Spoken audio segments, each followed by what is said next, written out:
Namaskaram to everyone.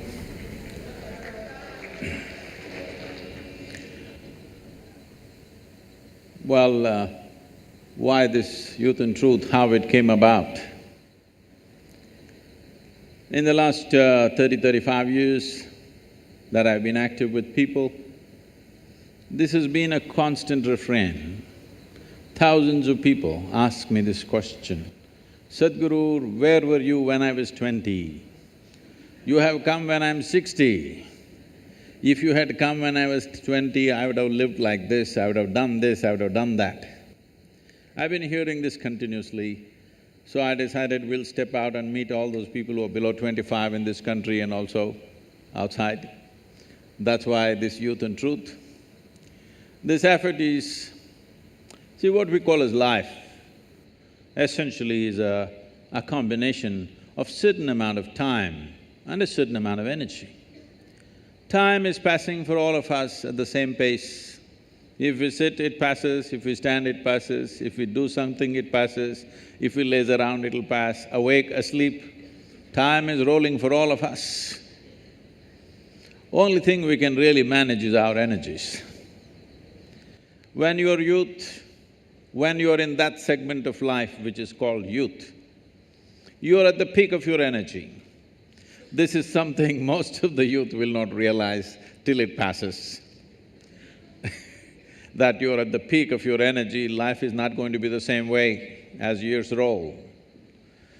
So when this energy is at its peak, which is the only manageable part of our life, time is not manageable, it just rolls. This is the only manageable part of our life when it is raging at its peak. If we bring a certain level of clarity and balance in our life, this energy could become a phenomenal force in our life. This energy could become a possibility to unfold our genius. When I say our genius, every individual has a certain genius within them. Will they find the necessary atmosphere, necessary attitude, necessary situation within themselves and around themselves to unfold this or not is the only question. Unfortunately, I could be wrong with my percentages, but unfortunately I think not even 1% of the human population manage to really let their genius blossom in their life because they all get concerned with their livelihoods and other stuff. Very few people remain unconcerned and explore the possibility of what can be done at its peak within themselves and around themselves. So it is only 1%. My endeavor is in this generation, if we can raise this to 10%, we will have a brilliant world. We will have a phenomenal process happening in the world because after all, the nation, the world, the society are the products of human genius. Whether we live as a mediocre society or as a brilliant society is not decided by the masses on the street, but a few brilliant minds which come. If we increase the number and percentage of those brilliance, that brilliance to unfold in a society, that society will rage and flourish in a different way. In this culture, that's always been the focus. Always individual genius has been the focus because ultimately that is the determining factor. That is why we are in the universities, seeing how to assist you in this process, not just learning engineering or technology, but how to unfold the greatest technology that we already have, which is human mechanism. Thank you very much for having us here.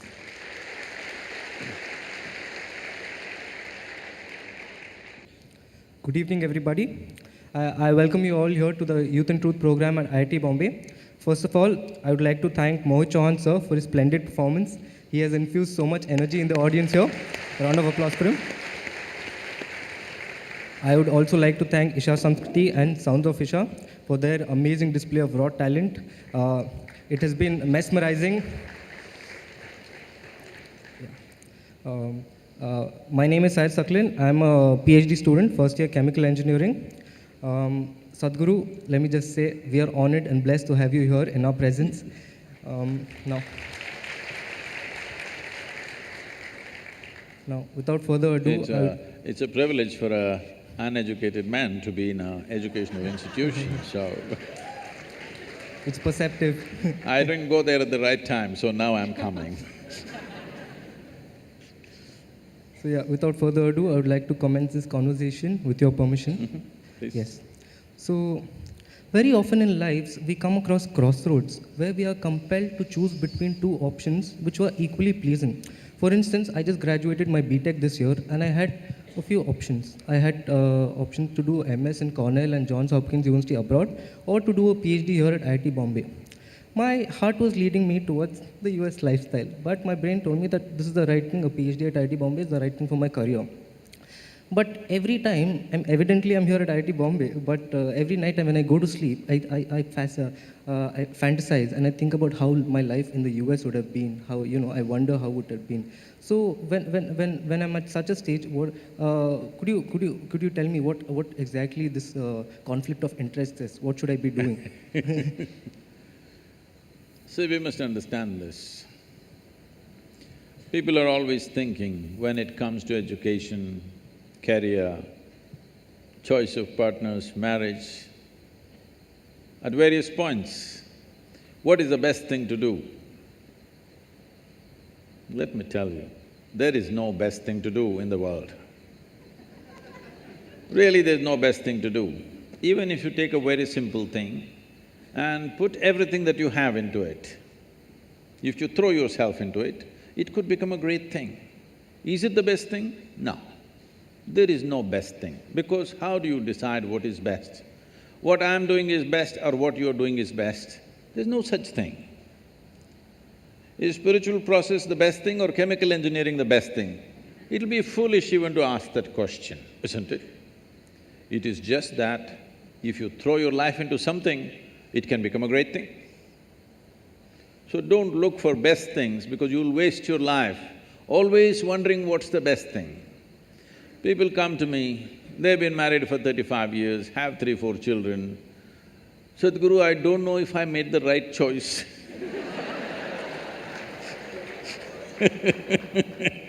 I said, well, it looks like you've not been thinking, you've been acting 4 children. So, till the end of your life, you can go on thinking, what is the best thing, what is the best thing? There is no best thing. Whatever we put our heart and soul into and do it, it's a great thing. It may be a simple thing in somebody else's eyes, but in our experience, it's a great thing, and that's what we should do.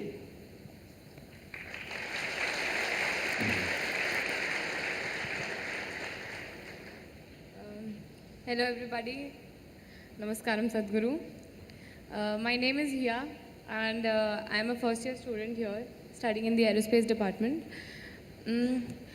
Being a college student, we live in dorms and hostels and we are surrounded by people day in and day out.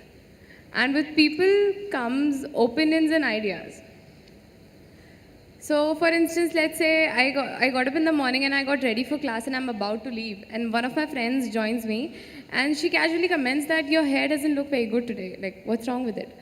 So some of us are of the type that we will rush back to our rooms and just fix it somehow, that might even mean that we are late for class. But let's say I didn't even do that, but that thing would keep going in my mind, like throughout. I would be in the class but I'll be thinking about my hair. So, it is others' opinions and ideas have a very deep effect, although it varies from person to person, the amount of effect it has. But how do we take the good out of it and still not lose our individuality and uniqueness in the process? Now, in this world, more money, probably 10 times or even 100 times more money is being spent on hair products than on the brain products. So it looks like a whole lot of people don't care what is inside, they only care what is outside. So, for those people who are in a certain state of their life where they need to intensely focus on something, very intensely, where they need undivided attention to achieve what they want to achieve, normally we shave their heads, you know, so that they don't have to stand in front of the mirror every day. See, I don't have to stand in front of the mirror, every day I look the same. So I don't have to check how am I looking today.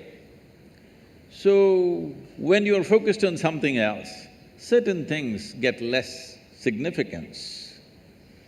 How we look, is it important? Yes, it is. To some extent, it is important in our lives. But right now, you're not going to walk the ramp, you're going to the class, okay? So all you have to do is bundle up your hair, tie it up on top of your head so that they can't see your hair, they can just see the knot and they can see the size of your head, that's a good thing. It is not that one should not be concerned about their appearance, of course it matters, but where does it matter, where does it not matter is something we have to decide. If it matters too much everywhere, I've seen people about 27 times in a minute, they if you're adjusting your hair half the time in your life, what the hell are you going to do of any significance? I'm not saying you should not have hair, I'm not saying you should not keep it well, but if you are so concerned about your appearance, obviously you're a bit empty inside. There's some more stuff within you. You wouldn't be so concerned about your appearance. Taking care of our appearance to a certain extent is important. Well, if you're going into the films or you're a model or something, you have to take care of it much more, maybe. But for an engineer, if you're presentable, it's fine, huh? And it's not… it doesn't end at the appearances. It's about the general opinions of life and about ourselves. Let's say anything about us that they have, that people have, they somehow Whatever affect kind of us. opinions. Maybe behavioral traits, like somebody tells me, you speak very loudly, maybe. You speak very loudly all the time, why do you do that? Maybe, I mean, it hasn't happened with me, I'm just giving an example. So, how do we take… like, I was it's a about very to tell you casual your trousers comment. are torn, but I didn't tell you.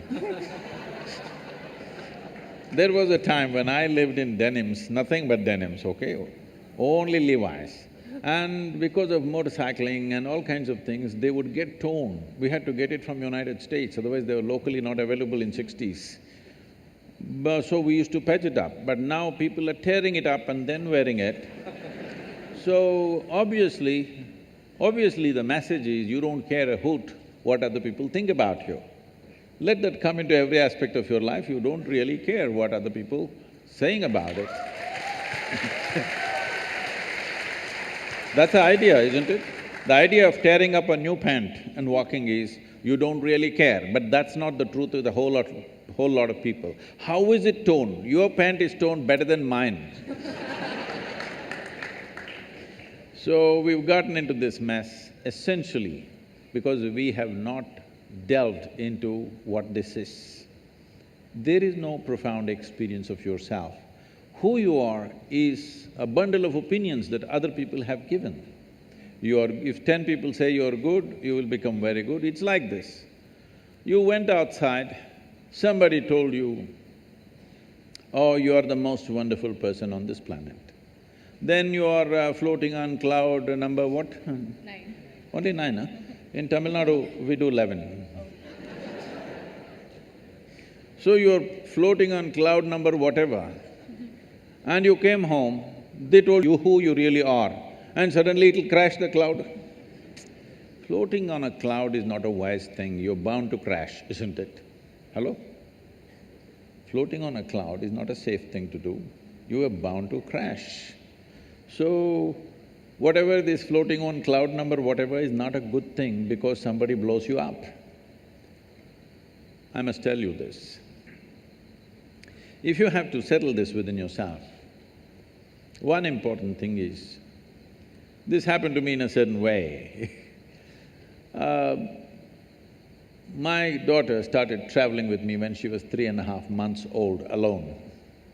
So I'm driving my little Maruti all over the country, this is the time when I'm building Asia Foundation, and my right leg is always heavy.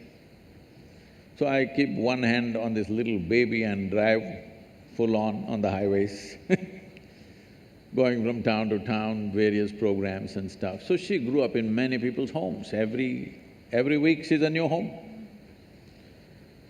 I made one rule to all of them, never teach the girl anything.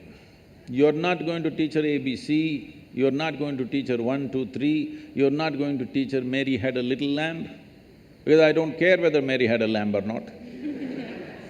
Nobody teach her anything. So, because nobody is teaching her anything, she's all eyes and ears. By the time she's 18 months, she's speaking 3 languages very fluently. Nobody taught her anything. I said, no rhymes, no 1, 2, 3, no ABC, nothing. She grew up like this and I wouldn't have sent her to school, but my schedules were crazy, plus no company of that age group around, she's the only girl. So I put her into school. When she was around 12, one day she came home little disturbed because of what happened at the school. And she said, you're teaching so many things to everybody, you're not teaching me anything. I said, well, I am not known to do these things unsolicited. Now that you've come, we could try something. I said, see, this is all you need to know. You never look down on anybody, nor do you ever look up at anybody. Then she looked at me like this, what about you, kind of thing. I said, see, if you look up to me, you will miss me completely. If you look up to me, what will you do? You'll take my picture and nail it into the wall. You will miss who I am. The value of who I am will be completely missed if you look up to me. You have to just look at me for what I am, for everything that I do, not look up to me. If you look up to me, you know, nailing is all that'll happen. So this is a simple thing, never look down on anybody, never look up to anybody. As simple as it sounds, this means you have no judgment in your head as to what is good, what is bad, what is high, what is low, what is virtue, what is sin. You're willing to look at life just for what it is. If you see life simply for what it is, you will effortlessly navigate through life. All these things will not even be an issue in your life.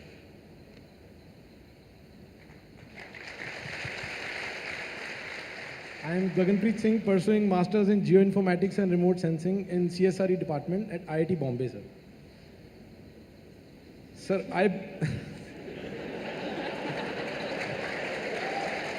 Yeah, mugged up. I'm sure this guy's popular out here, huh? Sadhguru, I belong to land of 5 rivers, and now wherever I go there, for all the able people I see, everyone dreams of going to land of maple leaf right now, that we call it Canada.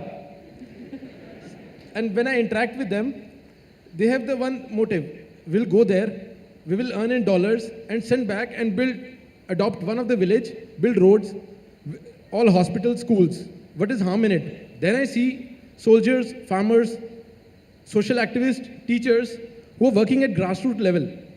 So if I get opportunity, because in IIT we will get some good opportunity to go abroad and earn Canadian dollars or work here, and whatever we can contribute in the tax, that is quite minuscule as compared to the funding which we get from abroad. Which route should I take? Oh. See, India is an ancient culture. An ancient culture means there are many benefits because there is immense wisdom and there is also a heap of bullshit. To sift through this bull and get to the wisdom takes some effort. The 5 rivers are in a pathetic state. Yes. And the land has been ripped through completely. So naturally people want to go elsewhere and do the same, to another continent. Well, Punjab was an important part of the Green Revolution in this country. That's very wonderful. But at the same time, This green revolution became relevant in our country simply because we were in a desperate state. We had every 3 to 4 years bad famines where sometimes millions of people died in the last century. But the last famine we have had is probably 1962 or 3. After that, we have not had a famine, we have had droughts, bad agricultural years, but no famines, no mass deaths at least. So it's fantastic.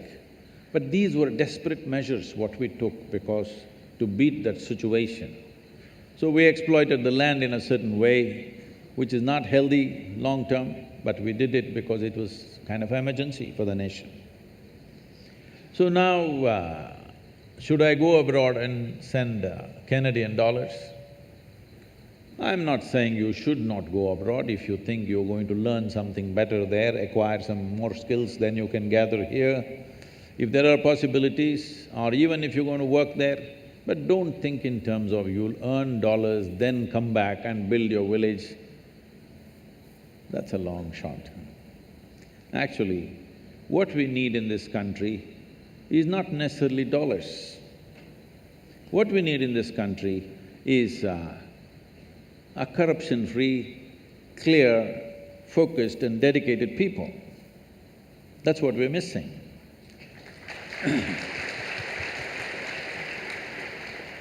Money is there. We don't really need money from outside, really. It is just that we are constantly busy working against each other at so many levels, okay? Our energies are simply spent throwing things at each other all the time. If you don't understand what I'm saying, just turn on one of the English news channels and watch in the evening. How much energy is simply wasted, simply saying rubbish against each other endlessly.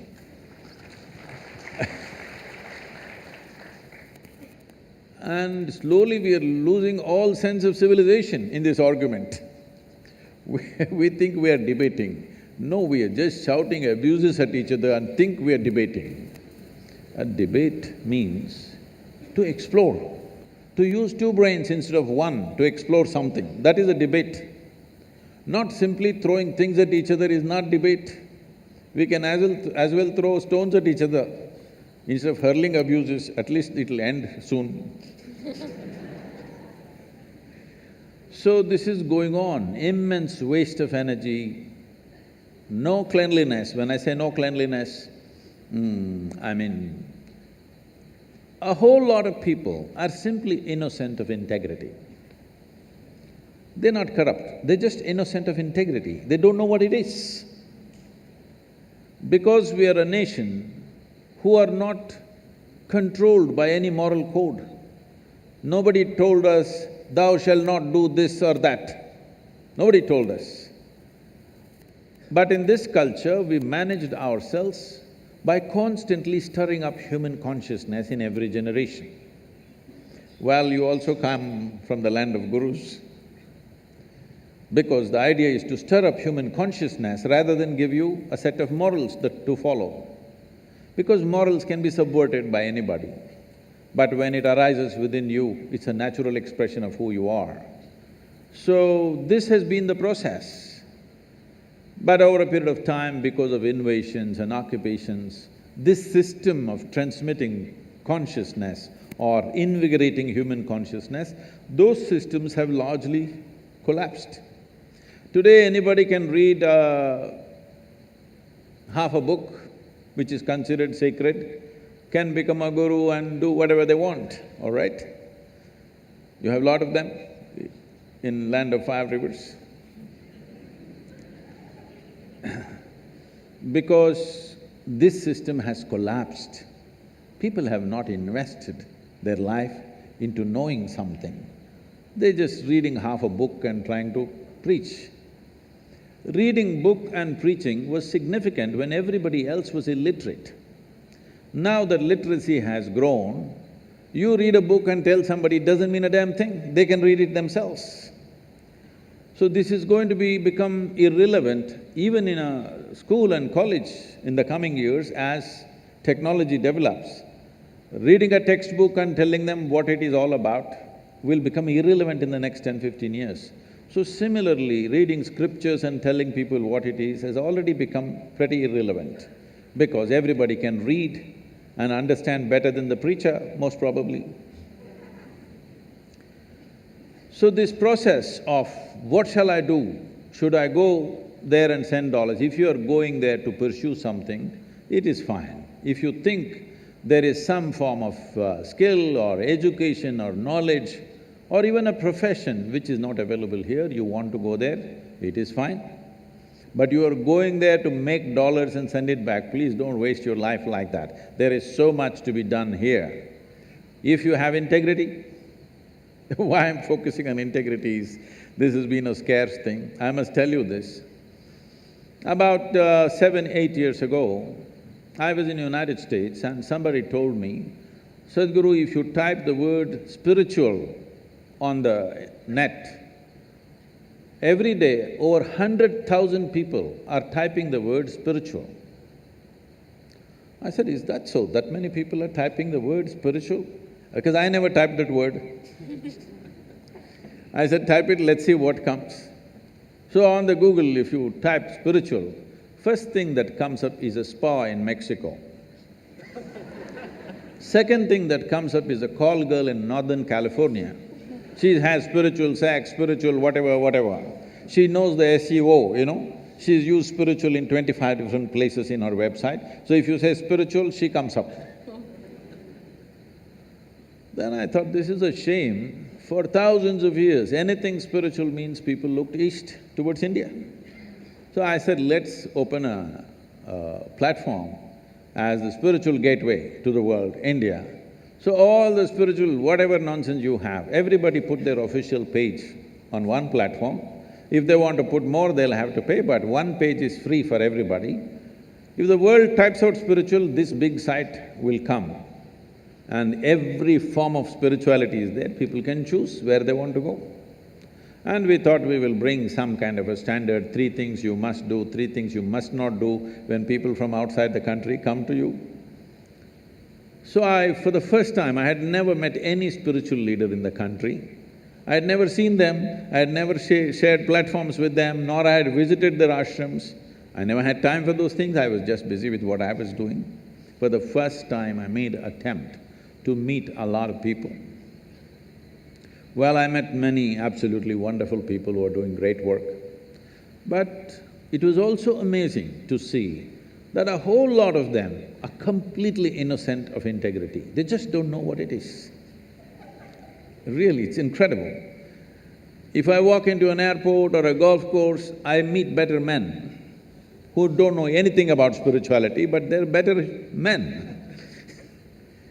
Just to give you an example, I am walking in this ashram of theirs, somebody, a big man. As an organization, they're way bigger than us. So I am walking with him and then I see some nice trees in the ashram. Then I say, you really have some nice trees, big trees. He said, without looking at the trees, that's our Panchavati. I looked there were only 4 trees. Then I said, but there are only 4 trees there. I said, 4, 5, You know, this 4, 5 is all Maya. 4, he's just surprised that I'm actually counting 4. When he says 5, it's 5, 4 and 5 is all Maya, you know. There's only 0 and the infinite, in between all is Maya.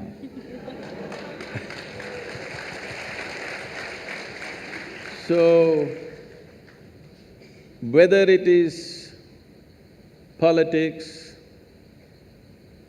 or any profession, including spirituality, unfortunately, one ingredient that is really weak in India right now is integrity.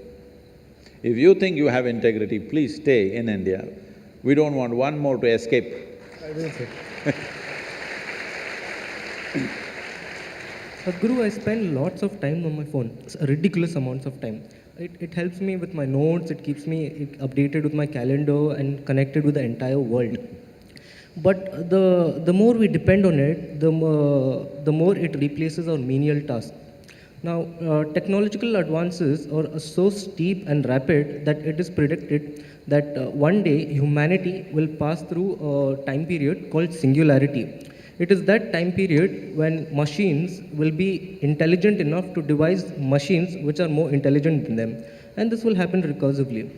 So my question here is, do you think that these technological advances which are happening will ultimately cause mankind's doom? Not necessarily.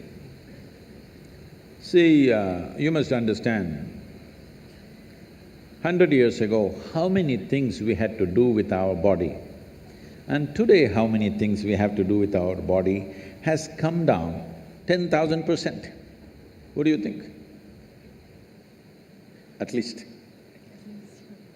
Because everything had to be done using human muscle. Now, if you press a switch, everything will happen. You have seen in all those period movies, two guys will be standing next to a Maharaja and doing the fan. See, all those guys hanging there. Huh? Like this, so many things. Every time something new came, people felt threatened. Who are doing that panka job, they felt threatened, their jobs will go away. Of course they found something else now. Nobody is doing panka anymore. Like this, you don't have to worry, you will find something else to do. It is uncanny that you ask this question, because in the last 1 year, I've been invited to various international conferences to speak about artificial intelligence. I said, why me? I'm a natural intelligence, why are you…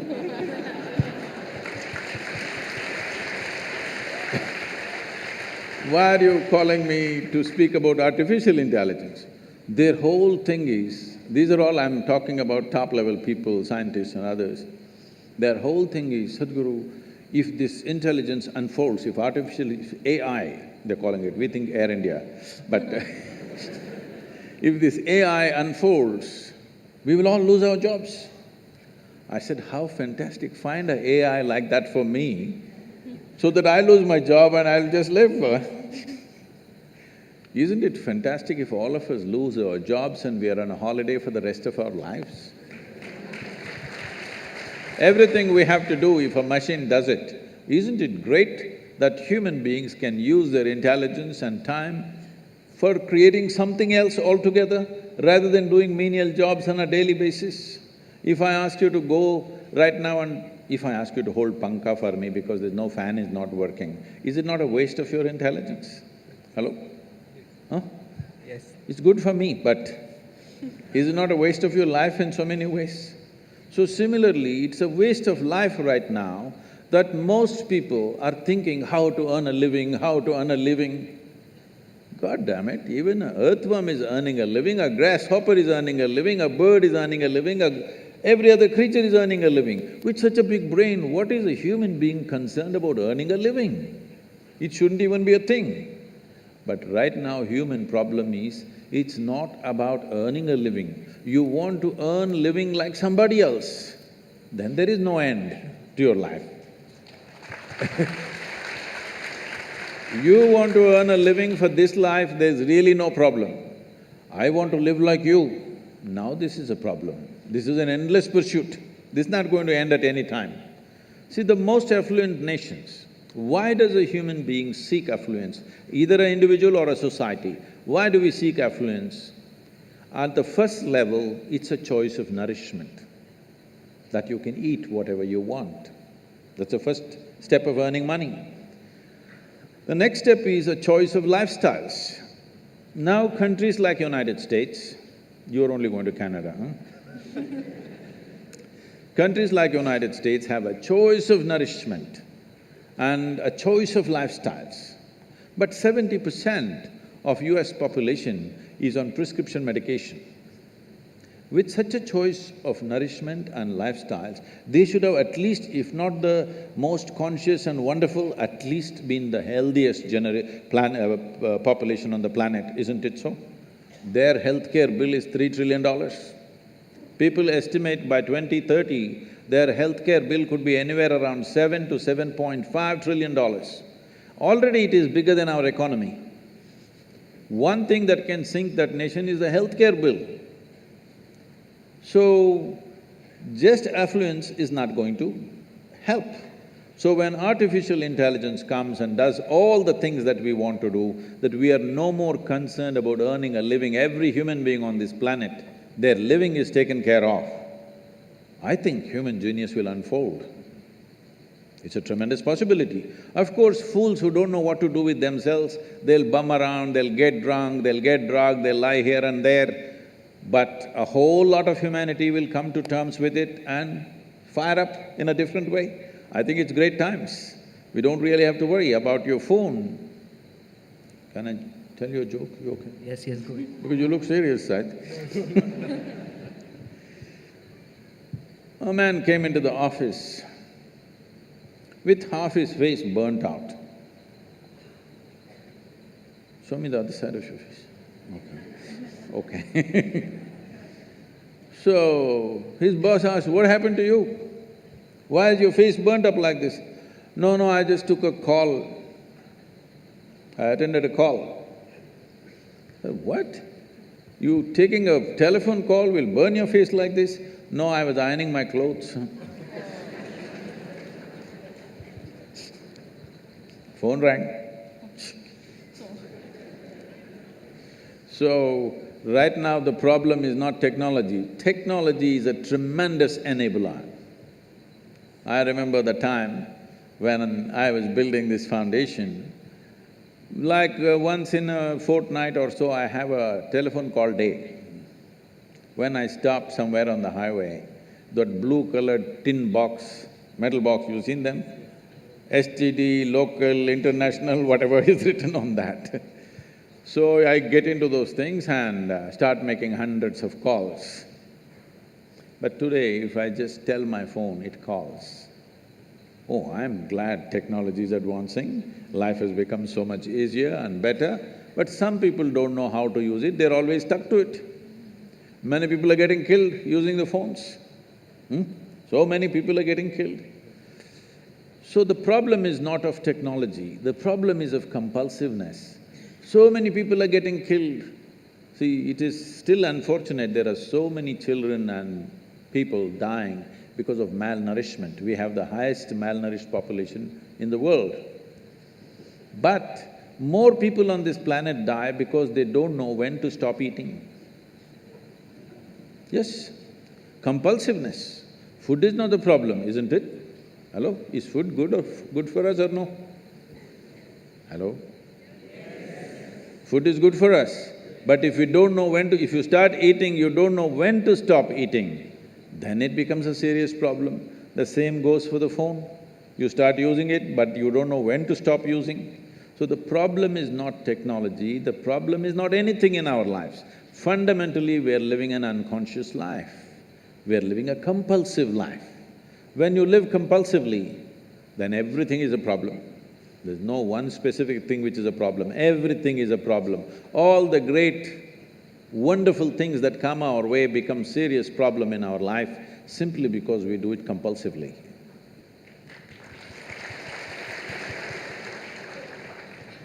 Sir, in the Indian society, when something goes wrong, for let's say someone is not well, so there are three types of people. Ones who go to the hospital, then there are the ones who rush to the temples, and then there are the third ones who rush to the astrologers. So we are actually taught from the beginning that inanimate objects and things around us have the power to control our lives. For example, for example, my mother, when 2 to 3 years back, told me to wear a ring which had a gemstone. I still have it on, because, of course, because that's what mom has said. So You need to take it off, otherwise the boys will think…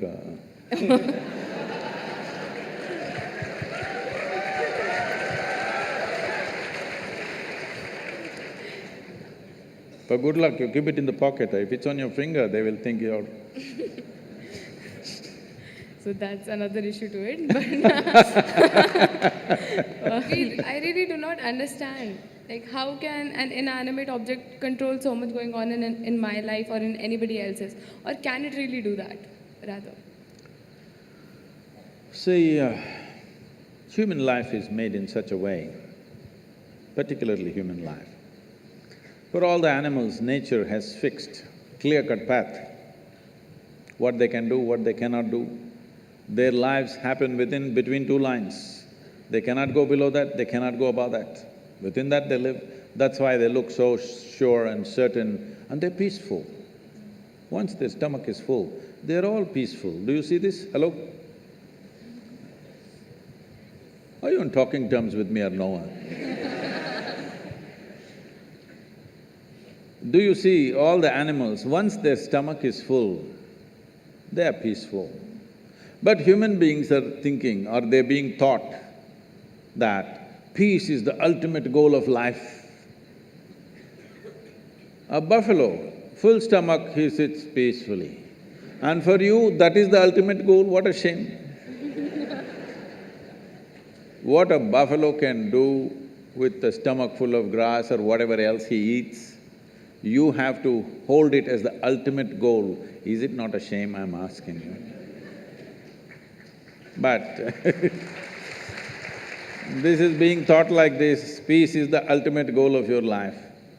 But coming to more fundamentals, if you're not peaceful today, can you enjoy your dinner today? No. Can you just enjoy walking down the street? Can you enjoy the company of a few people around you? No. If not ecstatic, at least you must be peaceful to enjoy anything in your life. So I'm asking, should it be the first step in your life or the last step in your life? Such people will only rest in peace. Now, do other things have influence on us, particularly inanimate objects? The gems and the diamonds and things like that, and also the planets. See, the nature of the planet has a certain influence on the life upon it.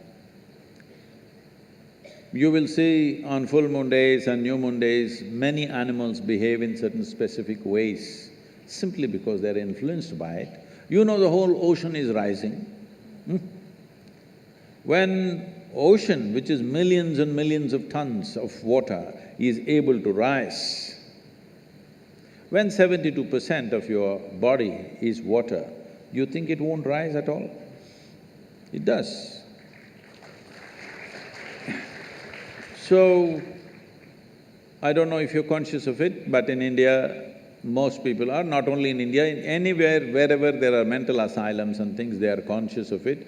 On full moon days and new moon days, people get exaggerated levels of disturbance in their minds. So people think new moon and full moon will cause madness. No, that's not the truth. If you're very loving, full moon day you will become more loving. If you're very joyful, on a full moon day you will become more joyful. If you're a little crazy, you'll get little more crazy. Whatever is your quality gets little hyped on that day. So those who are romantic, they want full moon day. Those who want to meditate, they want full moon day. Those who are a little mad, they don't want full moon day. Essentially, it's hyping things up a little bit. Of course, today there is another kind of textbook science which is going on, which doesn't observe anything except what happens in the laboratory. These people are going on saying, this is all rubbish, this, that. No, if you pay attention to your own body, you will know, without looking up, without looking at the calendar, you will know when is full moon day, when is new moon day, by yourself, simply if you pay sufficient attention to your own system, because it's visible in your system. Certain behavior is there. But with a human being, the problem is, or people seeing it a problem, any possibility, if you do not explore that possibility, in your eyes, it looks like a problem. What is a problem is always a possibility, isn't it? You don't like it? No, if you're not willing to say yes, no, something, you can at least say, what is a problem is always a possibility or no? What is a possibility? If you do not explore it, if you do not realize what is the possibility, it seems like a problem to you.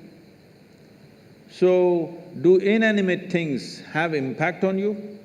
Yes, if you allow it, because this is the human predicament that who you are is not determined by nature, it is left open for you. Left open for you means you are the only creature on this planet who's been given the freedom to shape your own life. Is it a small thing? This is a product of millions of years of evolution that today, after all these creatures from a single-celled animal, after these millions of forms, here we are sitting, this is the only creature which can shape its own life the way it wants. Every other creature has to live by the laws of nature. We can shape our own lives. It is this freedom that human beings are suffering. If you're suffering your bondage, it's all right. If you're suffering your freedom, you're a disaster, isn't it?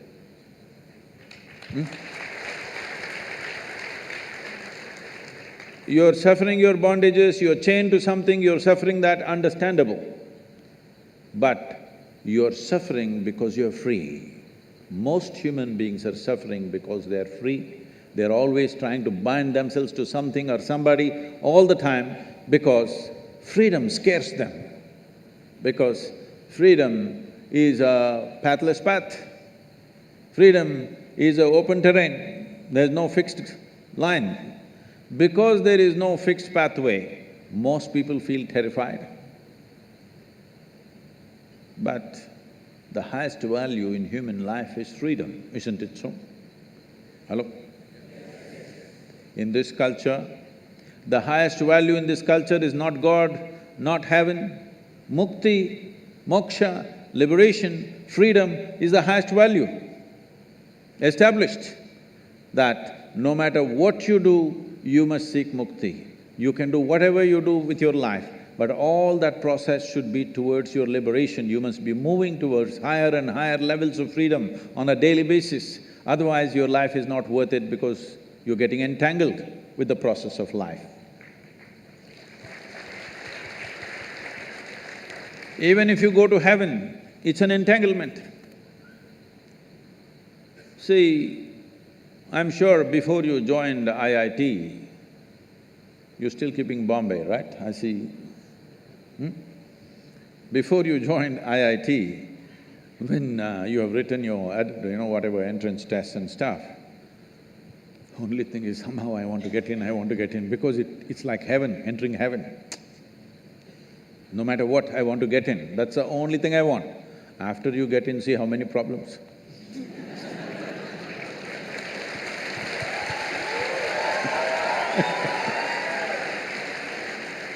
I'm asking you a simple question. Being on this planet, do you have any proof that you are not already in heaven and making a mess out of it? Huh? Do you have any proof? Suppose you took off from the solar system and looked down at the solar system, whatever these 12, 14 planets and satellites and works. Does planet Earth definitely look like a heavenly body among all these? Yes or no? So you're already on heaven and making a mess out of it, and now you want to go to another heaven. Yes, like he wants to go to Canada.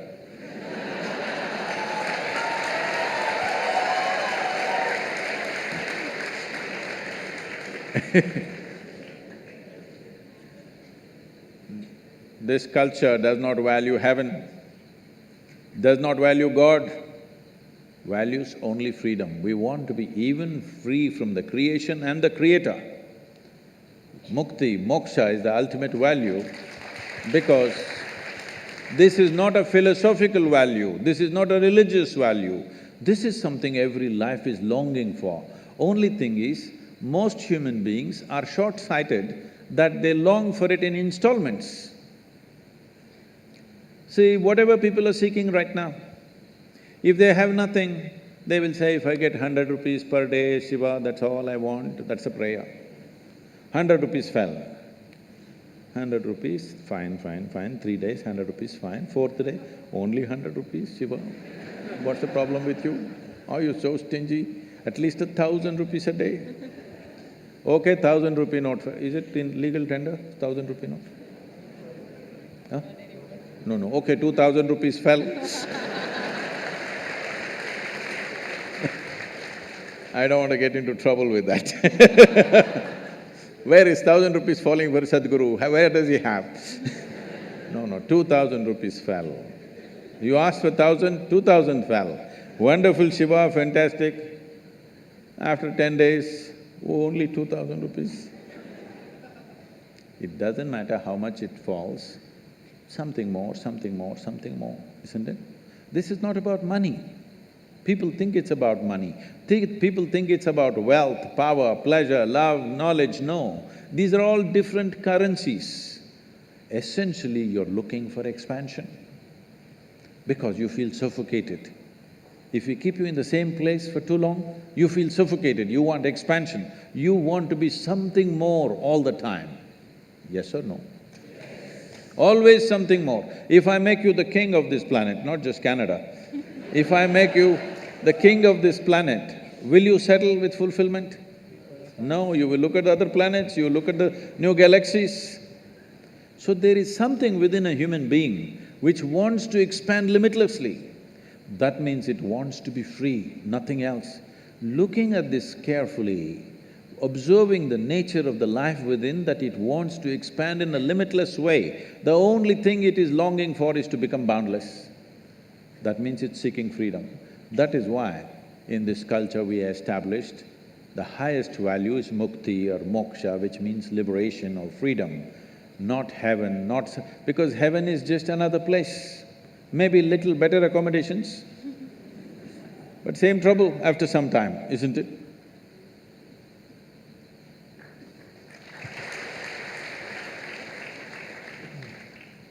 Sadhguru, I can proudly say that I am in the top institute of eminence, which we now call heaven, and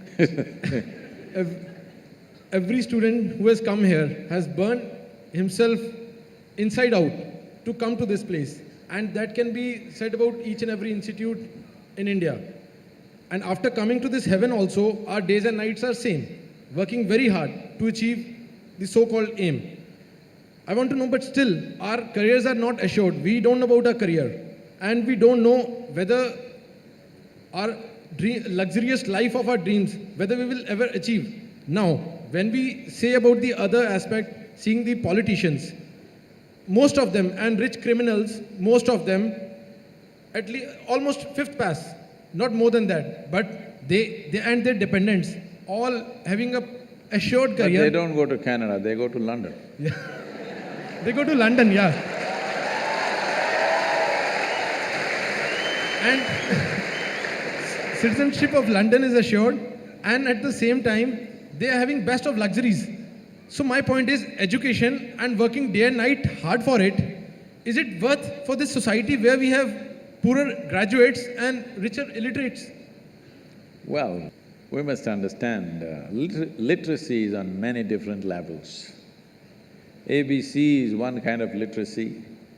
On the street, there is another kind of literacy. In the political sphere, another kind of literacy. In the business world, another kind of literacy. So literacy is not just ABCD. That's a very simplistic way of looking at it. Somebody may not know ABC, but he is very literate with something else. And above all, you come to an Indian Institute of Technology, not for a luxurious life, because of thirst for knowledge, to know, to become competent, to be able to create something,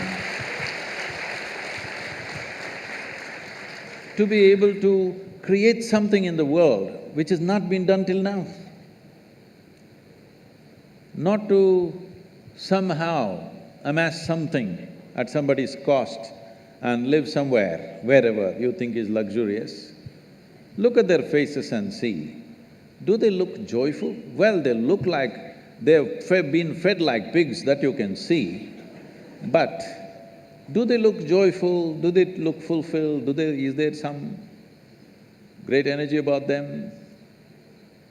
Do you want to live a life like that? Hello? Do you want to live a life like that? I'm asking. Please don't ever seek a life like that, because all you have in this life is, as I already said in the very beginning, this is just a certain amount of time. Time is going away.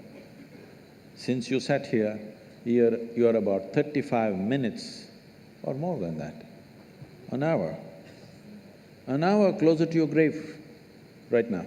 You know this? Since you came here. Yes, all of us, yes or no? Mortality is one thing that we've forgotten, that is why we are thinking of all these funny things. Life is just going away. If this second to you, actually minute by minute, you're closer to your grave, it's going to be over. So what will be the most important thing? How profound is your experience of life? And when it comes to activity, how profoundly can you touch life around you? This is all that matters, isn't it? Your experience of life is profound.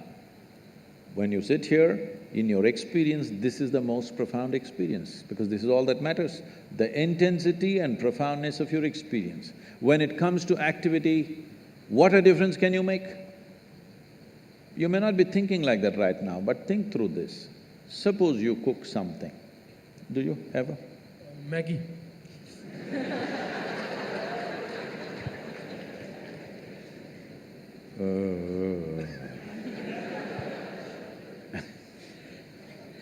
He's on MSG or something, huh?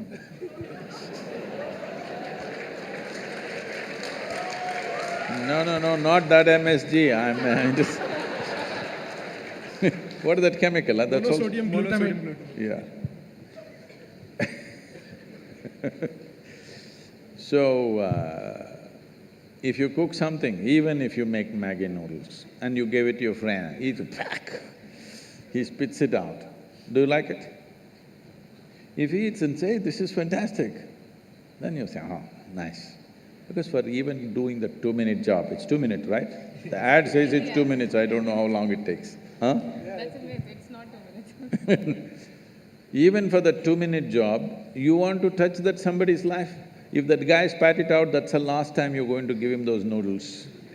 That saves his life, that's another matter. So if you build something, let's say you built a hall, people look at this and say, "Oh my God, terrible," and nobody wants to come into this hall. You want to build such a hall? No, you want people to come and say, "Wow." Yes? You want to write a book that nobody reads? Huh? No? You want to make a movie that nobody wants to see? No. You want people to see and walk out with tears in their eyes? Yes or no? When you do something, you must understand this. Human activity is meaningful only in some way we touch another life. How many lives is the question? You heard of Richard Bach? No. As a generation, you never read Richard Bach? Nobody? Oh, I'm surprised. In our generation, there was nobody who did not read Richard Bach. Please look him up. Richard Bach wrote a book called Illusions, another one called Jonathan Livingstone Seagull. It's all about flying, his entire life. I was supposed to fly with him 3 years ago, but at the age of 74, he was flying a small plane and he had an accident and broke some 16 bones in his body. So after that, he's not flying. So, his entire life was about flight, and all his books are about flight and how flight relates to our life. And in one of the books he writes, of all the joys of flying, I thought this is… after that I stopped reading him. Of all the joys of flying that he eulogized all his life, he said the greatest joy is when you see another pilot and you roll your wings and he responds rolling his wings, that's the greatest joy.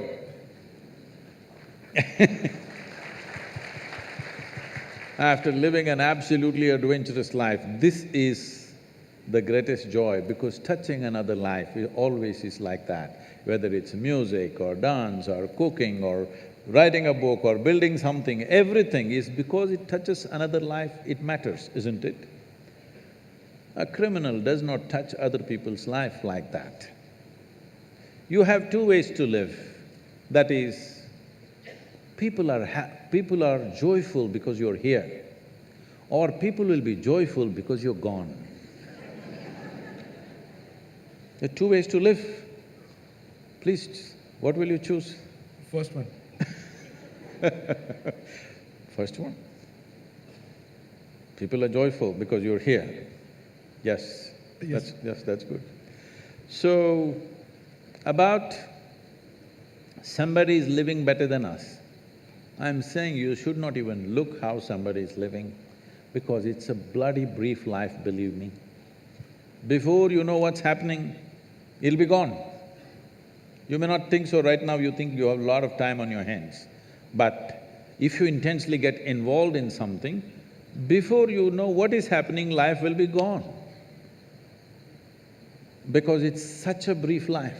Have you noticed on a particular day, if you're very intense and joyfully involved in something, 24 hours just pass off like a minute? Is it so? Another day you're a little depressed and looking around at everybody. That day, 24 hours feel like a eon. So time is a very relative experience. Only miserable people will have a long life, because in misery, time stretches itself.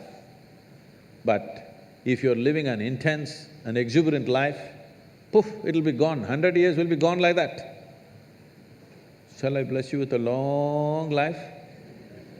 No. Even if you live to be 100, it should feel like you lived for 2 days. And that's how it will be. That is how it will be if you focus on creating something worthwhile. But if you're looking at other people, who is wearing better clothes, who is driving better car, whose house is better than mine, if you look at this, your life is ruined, because forever somebody will be wearing something better than you, somebody will be driving something better than you, somebody will be living in a better home than you. Yes or no? Forever you will become enslaved to that nonsense. Don't ever start your life like that. All of you, you're being empowered through education. You must think in terms of, what is it that I can create? What can I create in this life? Don't worry about how to earn a living with so much education and this many cerebral cells. You think earning a living is a problem when an earthworm does it?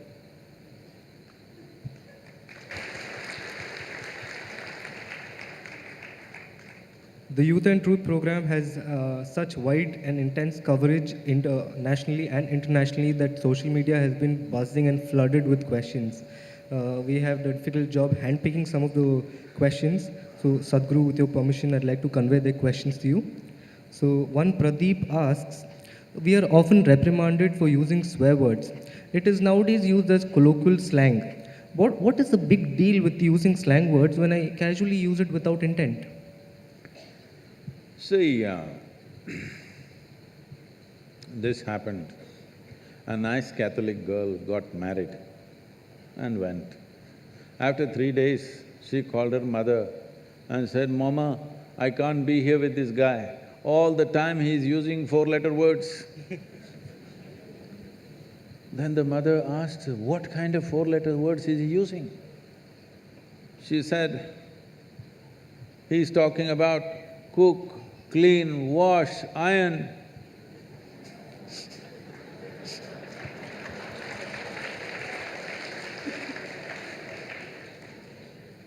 So, what is wrong in using words? Essentially, what you're calling as swear words is largely today, we have our own swear words, which are very generic to our languages, and some are vulgar, some suggest certain intentions, some refer to our families, and and some are just simply poking fun at each other, kind. But largely your swear words in English language that you use today are essentially picked up from America. It's either toilet or bedroom, okay? I must tell you this. This is way back, many years ago. A guest came from Australia. I'm talking about nearly 40 years ago. A guest came from Australia and I'm supposed to take this person around in Mysore. You know, Mysore is a touristy place. You're from Bangalore, huh? It's a touristy place, there are many places to see, so I'm taking this person on my motorcycle. If I ride hard, I hear in my ears, shit. Then I think, what? If I brake, shit. They see something beautiful, shit. If the food is very spicy, oh shit. I was thinking, why this person whole day chanting shit like mantra?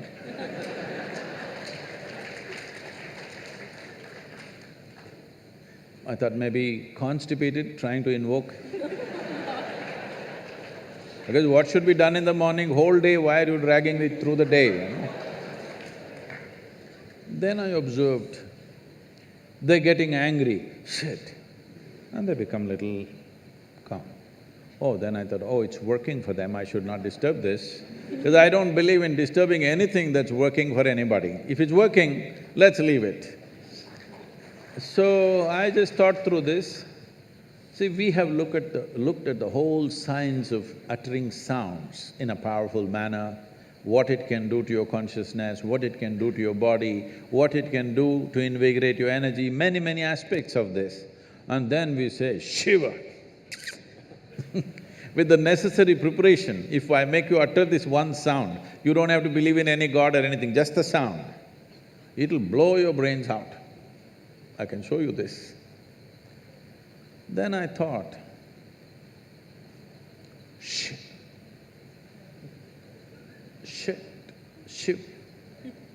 Oh, we arrived at it scientifically, they somehow got it.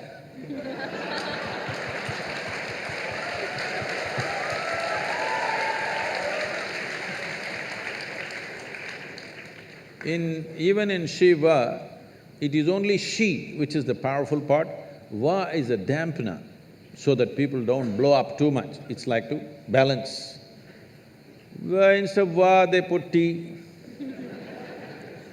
I thought it's okay, it's working, so why? Because usually when they keep saying too often, the T doesn't come, they say shh.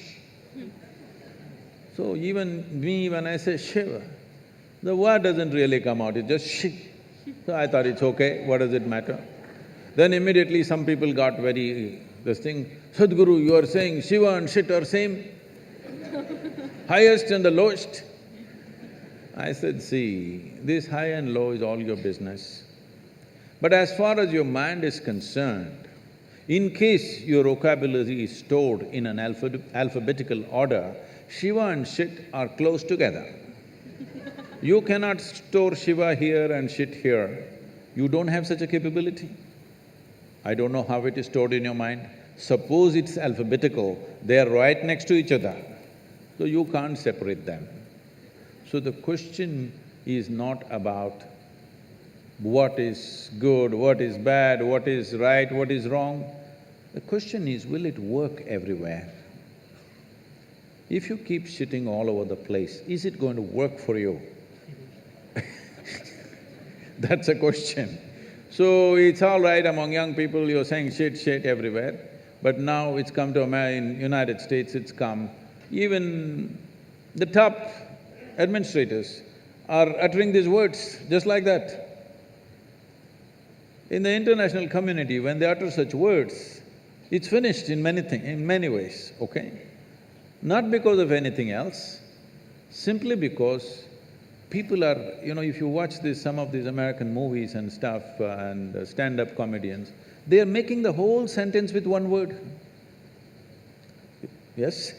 Whole sentence is just one word repeated in many different ways, and they're elogizing that. I'm saying to develop or to evolve a complex language, it took such a long time, it's taken thousands of years for human mind. One of the most complicated things that we have come up with as a civilizations in the world is language. Language is not a small thing.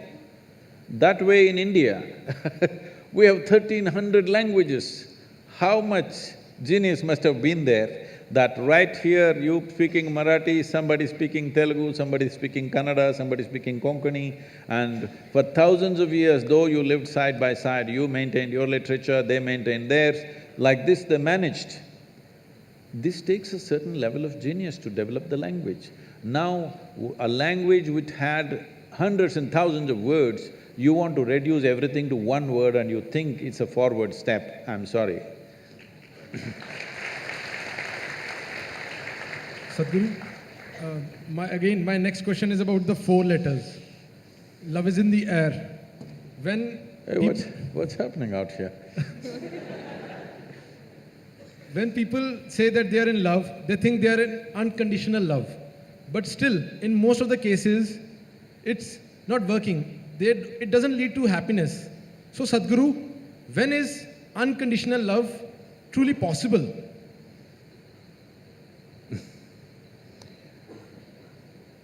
When you say love, your experience of love means you feel certain sweetness of emotion within yourself. Either by looking at this person or this person or this person, we don't know who stimulates this in you. It doesn't matter who helped you, but essentially it happened within you, isn't it? Yes? Did it happen only within you or was it in the air? I'm trying to clear this air. Combination of both. Really? It was in the air? No, it only happened within you. Maybe what was happening within you was so exuberant, you saw it everywhere. You're in love, you thought the flowers bloomed for you, the birds are singing for you, the clouds are moving for you. Huh? All right, I don't want to destroy all the romance, okay? But essentially it's happening within you. It's wonderful that you're experiencing such sweetness of emotion, stimulated by somebody. You are using the other person as a key to open up an experience within you, essentially. I'm asking you, why are you using a key when there is no lock, when there is no door, when there's no any kind of barrier? It is just that you are a push-start machine. You know what's a push-start machine? If you have owned an Ambassador 25 years ago, always you parked it on a gradient like this, because morning, 2 people have to push it. If you park it like this, nobody will come, your family will not come out of the house. If it's like this, somebody will come and push it. Now all the cars are self-start, many of them remote start. What does it mean? Technological upgradation. You are an institute of technology, all right? I'm asking, would you like to upgrade your technology that you are on self-start? If you wake up in the morning, you are overflowing with joy and love and exuberance by yourself. You don't need anybody to stimulate you. Would you like to be a self-start machine? Then you must come to me, huh? Whoever is right now doing the love in the air, it's fine with them, you don't have to tell them anything, you say, all right, it's okay. But it's very important you're a self-start machine, otherwise, after some time, you try to extract happiness from the other person. That is when these love affairs become tedious and horrible, because you're trying to extract happiness from the other person. No, life should be like this.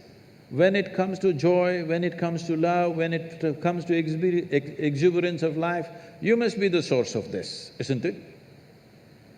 You must be the source of this. Well, other things are shared in life. There are 2 ways to enter into a relationship. One way is because you want to extract something from somebody. Another way is because you want to share something with somebody. These are 2 ways. If you're out to share, your life will be good. If you're out to extract, when they close the tap, it's going to get terrible and nasty. You have seen people who thought they're absolute lovers, how terrible it becomes for many of them. Not because there's anything wrong with them, simply because you started off on the wrong footing, thinking, this person is the source of my joy. No, no, no. Joy or misery, the source is within you. Yes or no? Whether it's joy or misery, the source is within you. It's for you to decide. If you're a joyful human being, they will also want to be with you. If you're a misery, they will endure you for some time. Shall I tell you a joke? Are you okay? Please, Sadhguru. On a certain day, Shankaran Pillai was walking in a park in the evening, sunset time. He saw a young, pretty-looking woman sitting on a stone bench. You know the park benches? He also went and sat down, settled down on the same bench. After some time, he moved little closer. She moved little away. He allowed a few minutes and again moved little closer. She moved little away. Again he moved closer. Now there was nowhere else to go for her because she was at the end of the bench. She pushed him away. Then he waited for 2 minutes, just the sun to get to the right angle. Then he went down on his knees and he said, I love you. I love you like I have never loved anybody in my life. You know, a woman is a fool for love. And the sun was setting. If it was middle of the afternoon, she wouldn't believe a damn thing. Sun was setting, the ambience was right, and she kind of yielded. Nature took over, things happened between them. Then he looked at his watch, it was 8 o'clock in the evening. He got up and he said, I need to go, I need to go. She said, where are you going? You said you love me. He said, my wife is waiting, I need to go. So, I love you for a whole lot of people is like that, you know, open sesame. You want to get something, maybe your needs are physical, psychological, emotional, financial, social, or we don't know what else. You have needs to fulfill. So you use this mantra and it works. Half the time it works, okay? I'm saying it's important. It is important you know the joy of being loving, because sweetness of emotion is needed for you if you want to take really big steps in your life.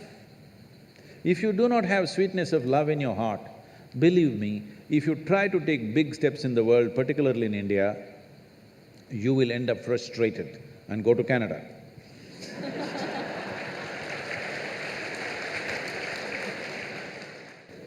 In Canada, you meet only moose in most of the countries, so it's okay. So now I would like to open the forum to the audience so that if they have any questions, they can ask Sadhguru directly. So let's start with the audience questions for now. Sadhguru, namaskaram. Myself, Pratiti Sarkar. I'm a PhD student here in IIT. Sadhguru, every time we have some submission, me and my friends would plan in advance and we would try to stick to it. But somehow, ultimately it happens that we end up finishing it in the very last minute. So before I used to think like why I wasn't starting it early or why I couldn't finish it early. But then I realized that almost everyone around me is doing the same thing and everyone is procrastinating. So my question is then, what's the reason? Why do we knowingly procrastinate? See, the longing that you had when you wanted to get into the institute, you have not maintained that longing. Please sit down, it's okay. You have not maintained that same level of longing. How badly you wanted to get in. If you maintain the same level of longing, you would prepone everything that you're doing. Slowly, you slacken up and other things interest you, education sinks down a little bit. If you're doing something that you really want to do, will you prepone or postpone? Will you prepone or postpone? You'll prepone. If love is in the air, will you prepone or postpone? Prepone, surely. Prepone.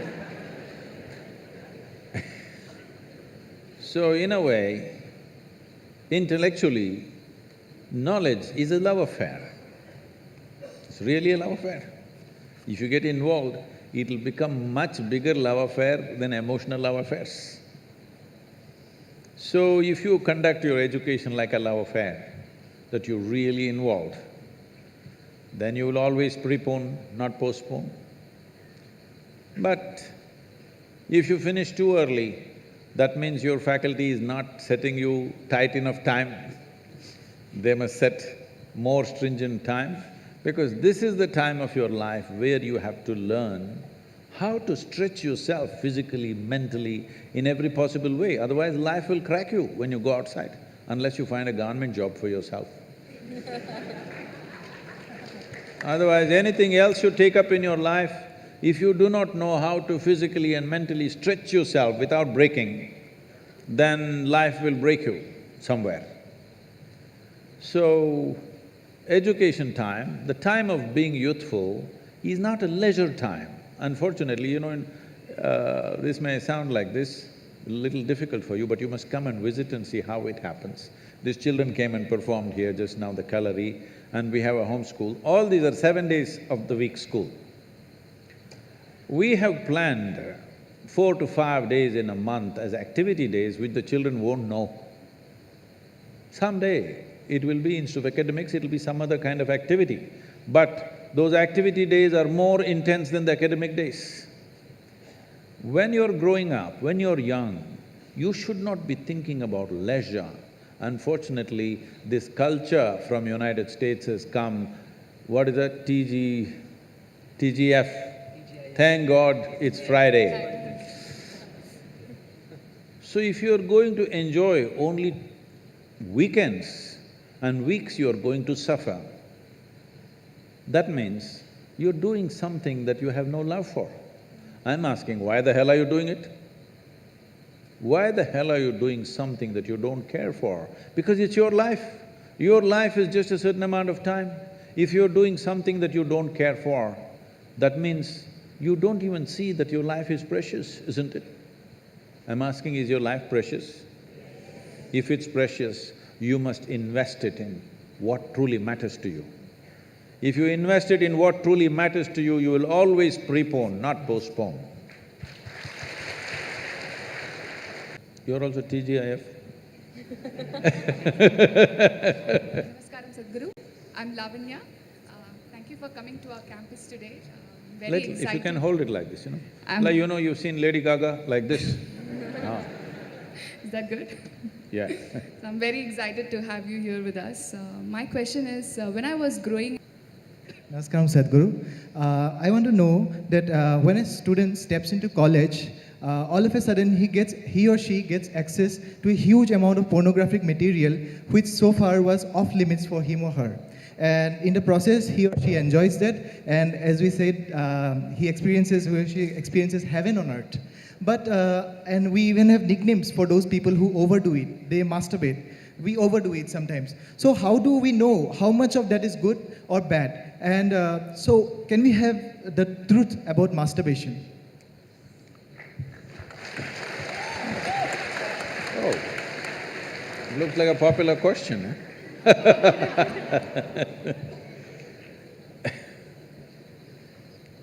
See, we have a biology, we cannot put it under the carpet, it's there. It's best we address it for what it is. But right now the problem in the world is, because certain religious institutions in the world took this attitude that the very biology of the human being is wrong, because of this, culture started hiding it under the carpet. Well, in this culture we never had it, but after the British came and left, we became more prudish than the British. But before that, if you look at our temples, all the outside temple art is all pornographic, if that's what you want to call it. But we don't call it pornographic, we are only talking about the various dimensions of human biology. Because we don't see it as wrong, but we see it as the periphery of life. If you stay there only, you will stay on the physical dimension forever, you will not explore anything else. So in the temple, always it's the periphery. You are supposed to look at that and understand it's the periphery of life and try to make an attempt to go deeper, but at the same time not to be in denial of it, not to glorify it, or not to be in denial of it is the most important thing. But in your college, watching these things on the whatever, your internet or whatever, people tell me that… somebody told me, I don't know if these percentages are correct. When I was asking, what is the content? I was trying to understand the internet and its content. What is the real content on the internet? They're telling me, you should know, they're telling me 70% of the content on the internet is pornography. Is it so? Is it so? You must be the expert.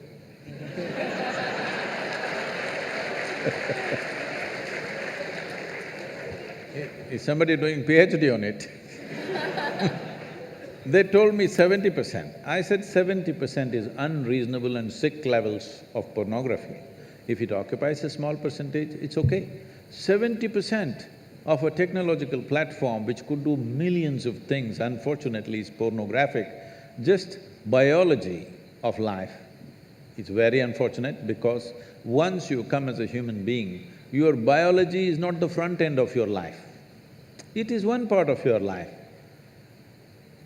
This cerebral capability came so that your intelligence becomes the front end of your life, and if you become conscious, your consciousness becomes the front end of your life. Biology is the front end of a bull. It's okay for him, that's all he knows. But biology should not be the front end of a human life. It is part of our life.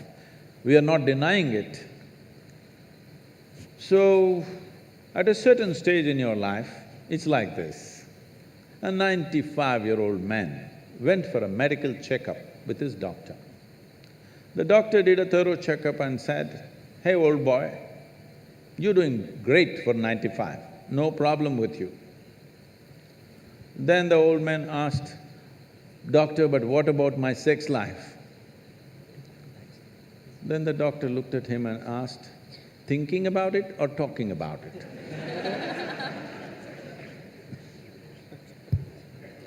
So at different stages of life, there are some times you only think about it and talk about it, there are some times you indulge in it. These are passing phases of life. How much of it is needed for you, you are the best judge. But at the same time, you came here not to explore your biology. At least you should have gone to MSc in biology. You shouldn't be wasting your time in a technological institute exploring biology. Does it mean to say you don't have biology, you don't have biological needs? You have, it's fine, but it must be on the periphery. It should not become the core of your life because it will reduce you in the sense a creature which was purely biological evolved into a place which has an intelligence of its own beyond its biology. See, animal intelligence works for its biology alone. How to get its food, how to get its mate, this is all its entire life is. If human intelligence also functions like that, you are bellying the evolutionary process. You are seeing how to go back, take the evolutionary process backward, not necessary. This does not mean you do not have a body, body has its needs, as there is physical hunger, so there is sexuality. You have to address it in some way, but to what extent is your choice, but definitely it should not be the front end of your life because you're rolling back evolutionary scheme of putting your intelligence and consciousness in the front. Instead of that, you're putting your biology in the front.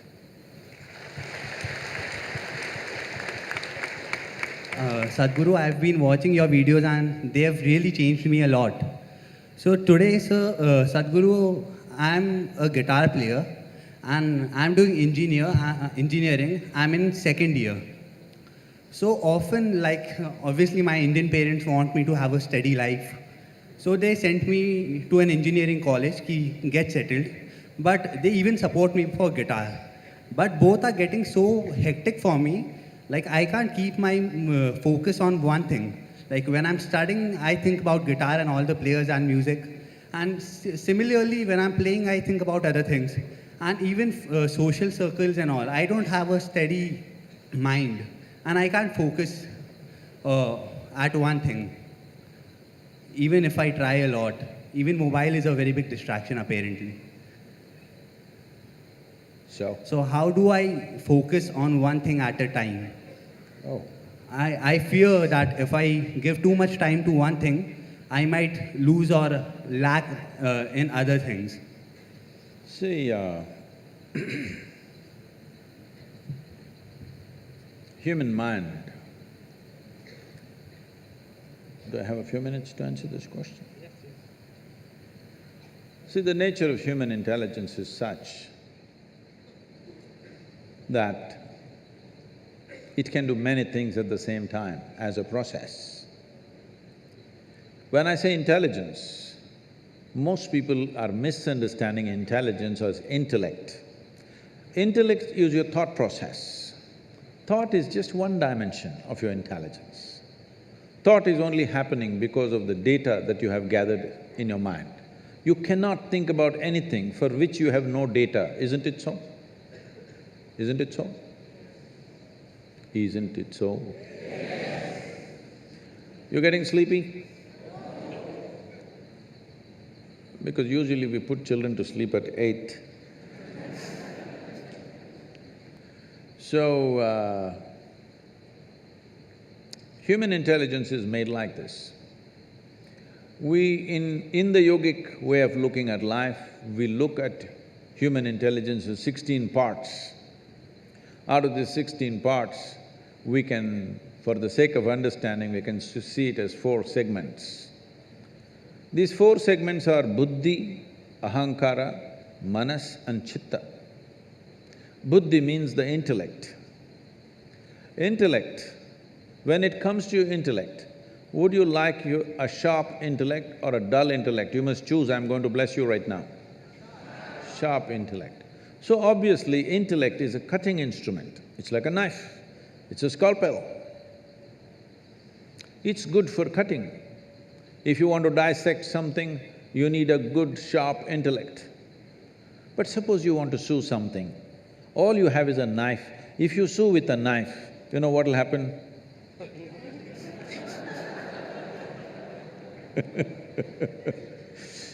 You will leave everything in tatters. But right now, this is the way we are going about because our education systems are focused just purely intellectual basis. This is a cutting instrument. If I want to really know you, shall I dissect you?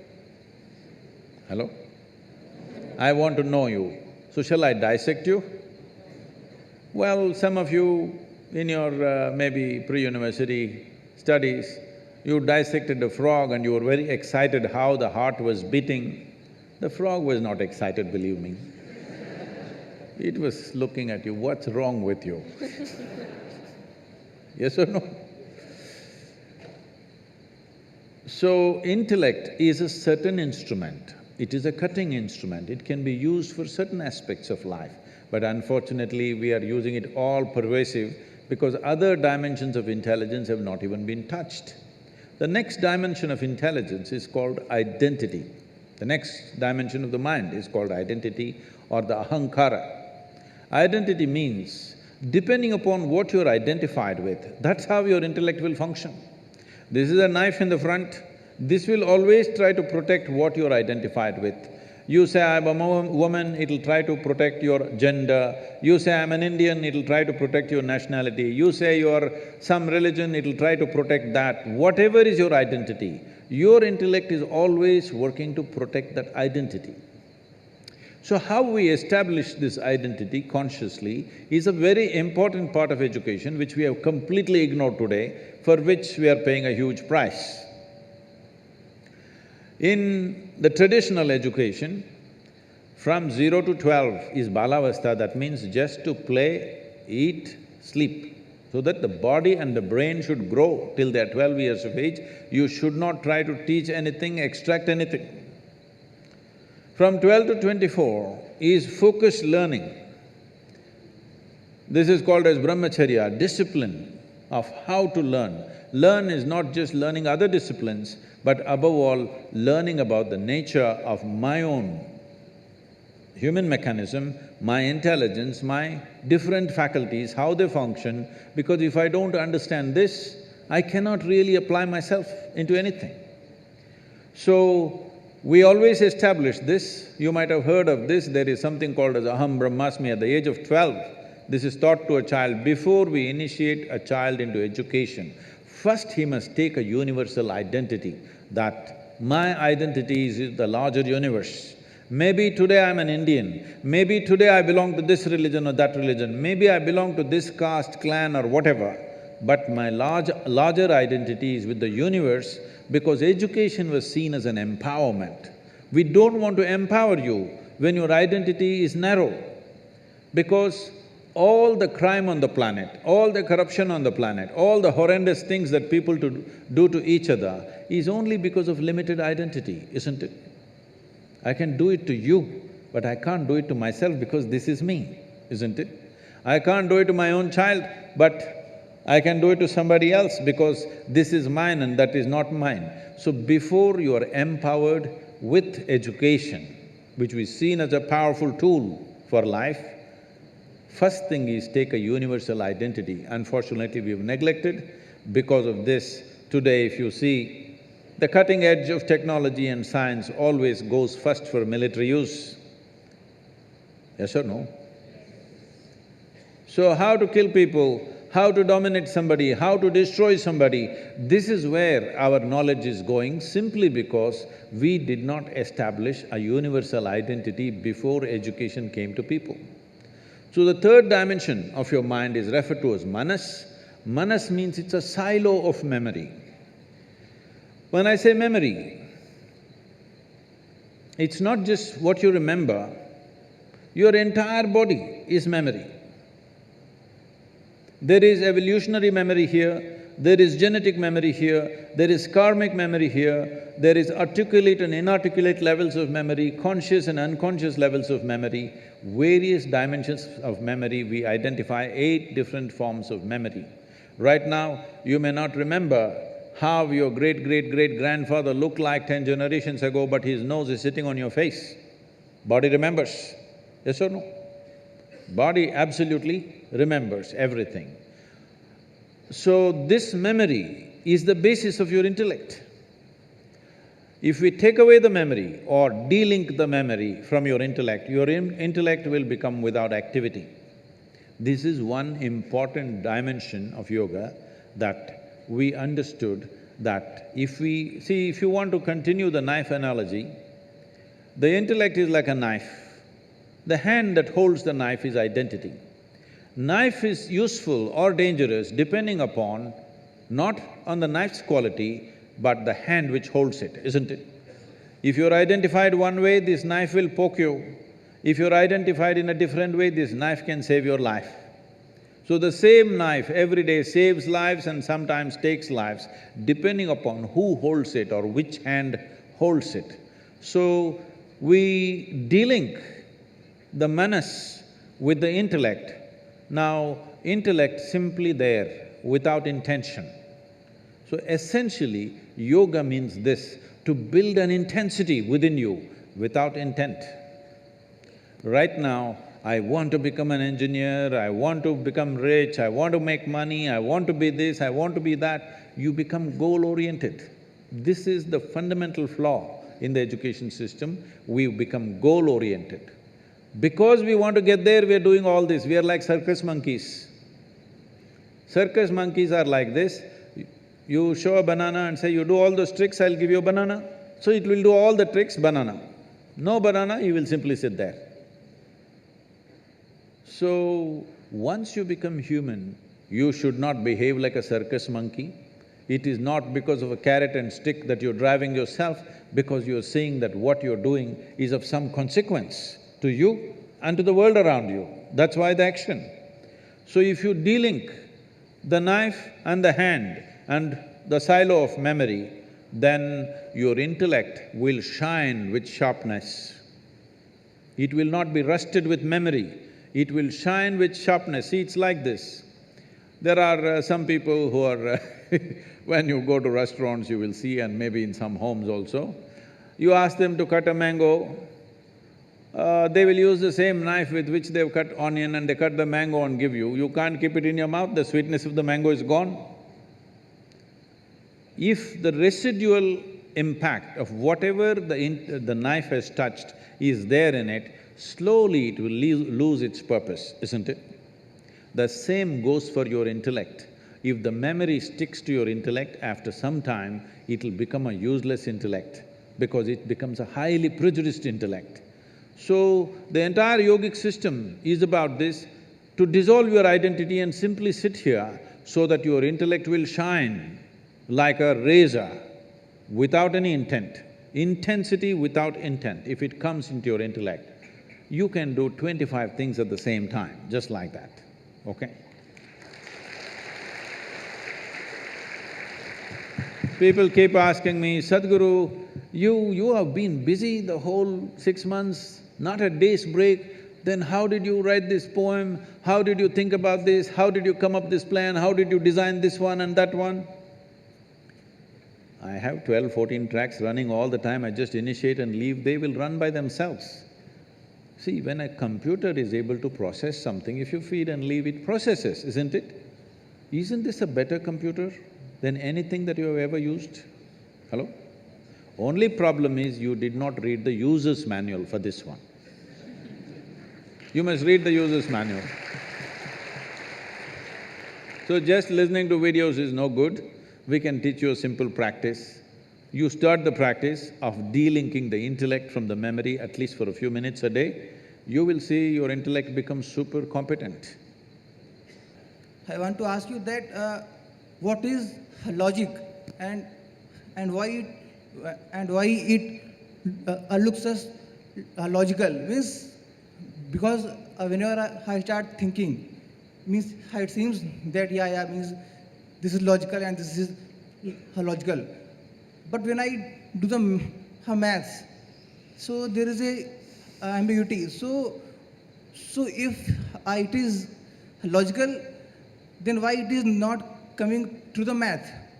Or the second question is how to express means of myself. The feeling which I have don't have words.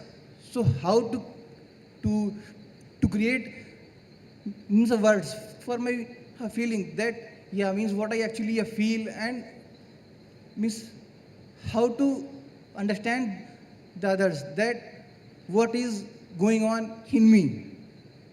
Okay. That's it.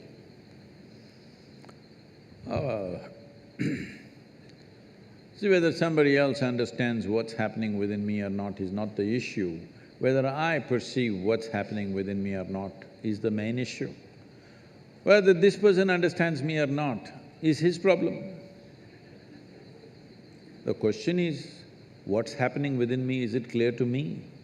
This is the important thing. If it's clear to me, whether I find words for it or not, doesn't matter. About logical and illogical and the mathematic, even the mathematics is only logical to a certain point. That is why they came up with calculus, it's quite illogical. Yes or no? So because they want to explore dimensions of existence which don't all fall into simple logic, that is why we came up with mathematics or the type of mathematics that we are doing right now, which is not really logically correct, but it articulates certain aspects of the existence. So, instead of worrying about what is logical, what is illogical, life is absolutely illogical. Material is logical.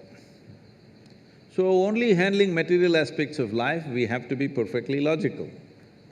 When it comes to other dimensions of life, it's not logical. And in fact, all the most beautiful aspects of your life are not logical. If you try to logically find expression to every dimension of your life, you will feel silly. Suppose you fall in love with somebody and you write it in prose, you will look stupid. But you write in poetry, suddenly it's beautiful, because poetry allows illogical expression. Prose does not allow illogical expression. So you cannot do illogic in arithmetic or geometry, but trigonometry is there. Illogical.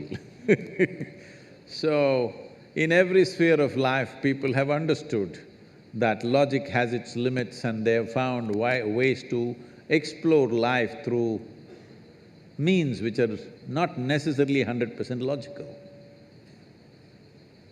Your logic fits into this life perfectly well, but don't try to fit the life into logic, it doesn't fit. Thanks for giving me this opportunity.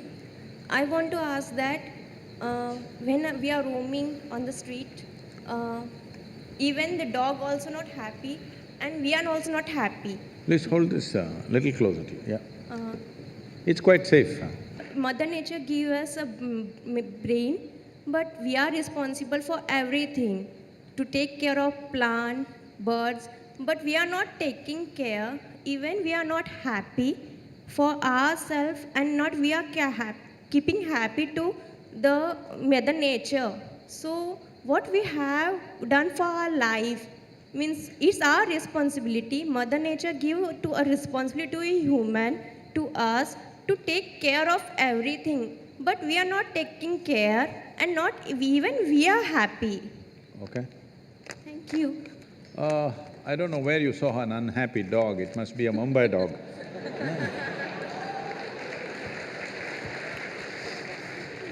Huh? Must be a Mumbai street dog where too many vehicles and things are moving around. Poor guy, he's just surviving day to day. Otherwise, dogs are happy if their stomach is full. They're really very happy. Go in the villages and small towns and see, they're just romping around happily. As long as they're well-fed, they're happy. So, human beings also, not that everybody is unhappy, there are happy people and unhappy people, they always were, still are. We are seeing how to increase the percentage of happy people so that we can live in a joyful world. It's out of my greed that I'm incessantly active in the world because I want to live in a joyful world. But a lot of people are looking like carrying an end-of-the-world expression on their face, as if the world is going to end today. Especially if the world is going to end today, it's time to be joyful, isn't it? So, we are living irresponsibly for sure, for various reasons we are like this. For us in this country, we have an enormous culture, enormous. No nation on the planet has 12,000–15,000 years of history and culture. This culture we can use to become wise and wonderful, but a whole lot of people use it in a different way. Because you said everybody's unhappy, I thought I'll tell you a joke. You okay? It once happened, the Iraqi ambassador to India met Shankaran Pillai. When people of two ancient cultures meet, it's bullshit time. Always. How our culture, because we've got nothing much to show in the present, we talk a lot about the past. Well, we can be proud about our past, but we can't live there.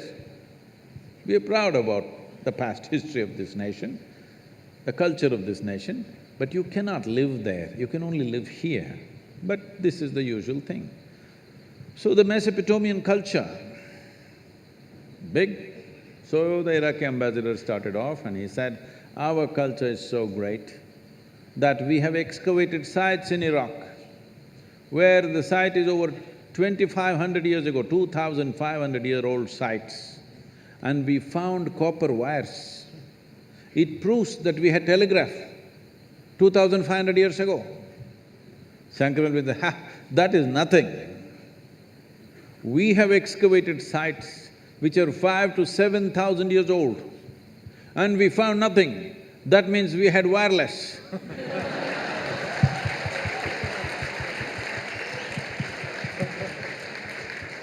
Because we are engaged in debates like this, we are not taking care of many immediate things that we need to take care of, how to keep our street clean, how to keep our city clean, how to see that everybody is fed well.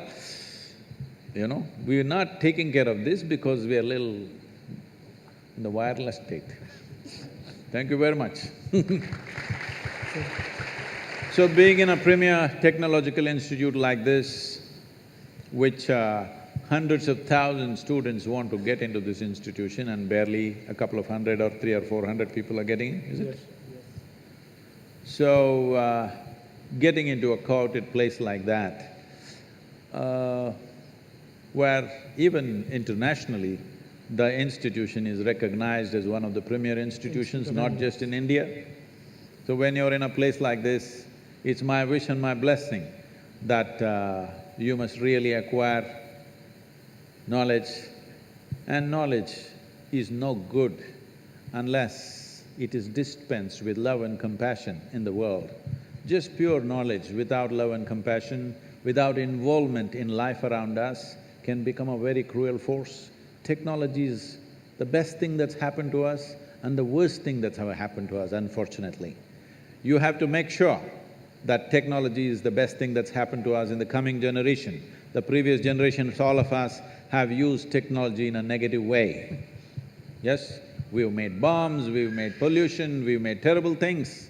It's for you to create a wonderful world with the knowledge that you're garnering here. Being here in this premier institution, do not forget, so many would like to be here, but you're here. Please make use of this and create something really